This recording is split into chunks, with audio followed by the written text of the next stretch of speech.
la tête. Mon manège à moi, c'est toi. Je suis toujours à la fête.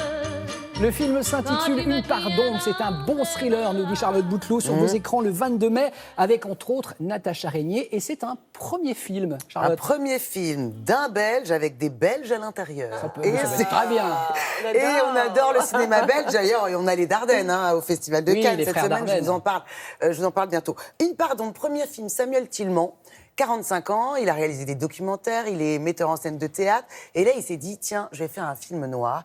Et je dois dire qu'il est assez surprenant, son film, parce que, oui, c'est un thriller, il y a tous les codes, un présumé coupable, une enquête, mais on ne va pas, nous, spectateurs, suivre cette enquête par le biais de la police, par le prisme de l'enquête, mais par la réaction de l'entourage du présumé coupable. C'est assez astucieux.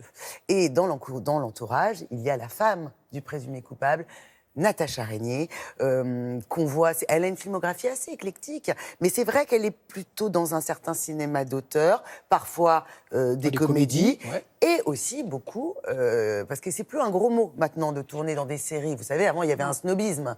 On était acteur de cinéma ou acteur pour les séries. Aujourd'hui, il y a des grosses séries et elle joue dedans Marseille, très bien. Ça, elle était dans Marseille, aux côtés de avec Gérard Depardieu, dans la saison 2. ouais. Voilà. Ce qu'on a fait, on a rencontré Natacha Régnier.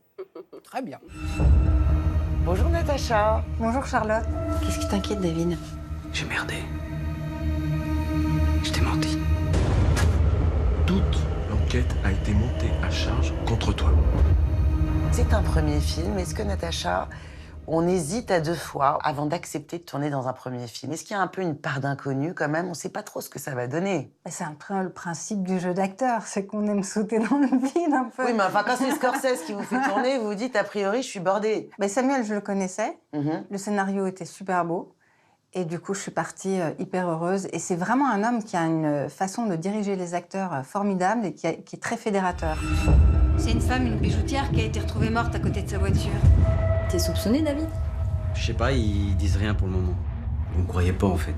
J'aurais dit tout ce que j'ai fait, donc à mon avis, quand ils auront tout contrôlé, ils me laisseront en paix.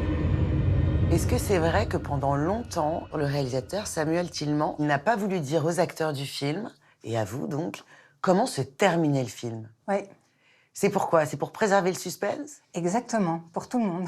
Si bien que vous ne saviez pas vous-même si votre mari, dans le film, le présumé coupable, était coupable ou pas. Mais comme ça, on jouait vraiment. C'est extra. En fait, j'ai aucun souvenir si on avait la fin ou pas. Rentre chez toi. Rentre. Toi, tu devrais arrêter d'aider David. Il est malade. Tu penses que je suis coupable? S'il vous plaît. Laissez-moi. Est-ce que vous aimez, Natacha, revoir les films dans lesquels vous avez joué? Est-ce qu'on se souvient, avant, quand il y avait les répondeurs, quand on entendait sa voix sur le répondeur? Une horreur. C'est affreux. Ouais. Là, c'est pas que la voix, c'est tout. La première fois, c'est genre, on ne voit que Ce qui va pas. ce qu'on a l'impression Oui. qui va pas. Il y a une partie où j'ai pu avoir vraiment de la joie de dire qu'est-ce qu'on a fait tous ensemble. Et en même temps, il y a forcément des petits grincements. Donc, c'est un sentiment complexe. Vous avez dit dans une interview, mon pire cauchemar, c'est que le téléphone ne sonne plus, que les réalisateurs ne pensent plus à moi. Pour le moment, vous êtes plutôt... Le téléphone sonne bien chez vous. Vous êtes bien occupé. Le téléphone sonne bien. Et ça varie, effectivement. Il y a une époque, c'était beaucoup de cinéma d'auteur. Là, Ouais. ça va plus vers les séries. Je vais aussi sur scène quand je peux. Et ça... Voilà. Ça fluctue avec et ce qu'on m'offre et ce que j'ai envie. Le Festival de Cannes commence demain. En 98, vous aviez reçu un prix d'interprétation. Concrètement, est-ce qu'un prix, ça change la carrière d'une actrice? Comme c'était vraiment le début de ma carrière, c'est un peu ma genèse. Et derrière, en fait, il y a eu tellement de scénarios qui sont arrivés et ma vie a changé du tout au tout. Merci beaucoup, Natacha, et bravo. Merci beaucoup à vous.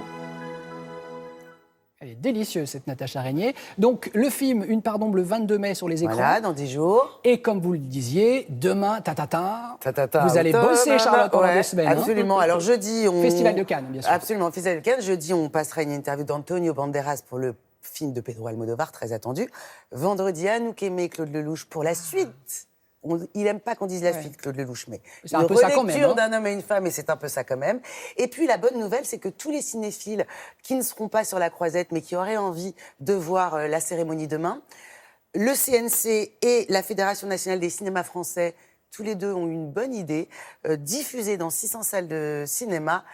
La montée des marches, évidemment, mais toute la cérémonie et le film de Jim Jarmusch qui sera présenté demain et qui sera en salle pour nous aussi. Demain, un film de zombies. The Dead Don't Die.